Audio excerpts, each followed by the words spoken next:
When it comes to baking with fresh milled grains, specifically kamut, there's a few things that can really help it to go better for you, just to help you learn how to incorporate using fresh milled grains into your daily baking routine. So stick around for 3 tips on how to bake with fresh milled grains. So one thing I like to tell newbies, or just anybody that's struggling a little bit to get fresh milled grain baked goods to turn out right, not to be afraid to start with doing a 50-50 blend. So using some of your whole grain flour that you might grind yourself with your mill, and then also using part all-purpose or white flour or whatever flour you were used to using before switching to fresh milled grains. That just helps the transition to go better for you and just to get the hang of figuring out how to use fresh milled grains. Number 2 is don't overbake your baked goods. Things like cookies, bars, brownies, cakes, even your bread.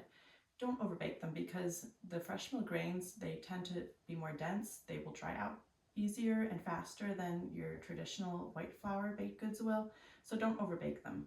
Fresh milled grains also absorb more liquid, so if your baked goods are turning out too dry and you're still making sure you're not overbaking them by any means, then maybe try adding a few more tablespoons of liquid to your baked goods. So here we have some Kamut butterscotch brownies that just came out of the oven yet. I haven't touched them. I don't want to cut them yet. They're still too warm. And then here we have some cheesy breadsticks that are also made with Kamut, and these are perfect with soups, as a side, with pasta, anything. They're so good. Our family loves them. Kamut's something that we use regularly in our house. I grew up with it. I love the nutty and buttery texture and flavor that Kamut gives. Other common ancient grains and whole grains that people are baking with and milling themselves are Kamut, einkorn, spelt, the hard red wheat, hard white wheat. Those are all pretty common for using in breads and baking right now.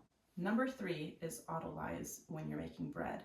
So when you're making a bread, it's recommended to let your flour and your water autolyze. That lets the water absorb into the flour, just helping the gluten to develop, especially if it's a lower gluten grain like Kamut is. It helps it not to be crumbly when it comes out of the oven and you're slicing it later on. And also I recommend using flour rather than oil when you're handling sticky dough. Like these cheesy breadsticks, the dough was like super soft and I kept wanting to get some flour and use it on my hands as I was helping to get the dough spread out in the baking pan.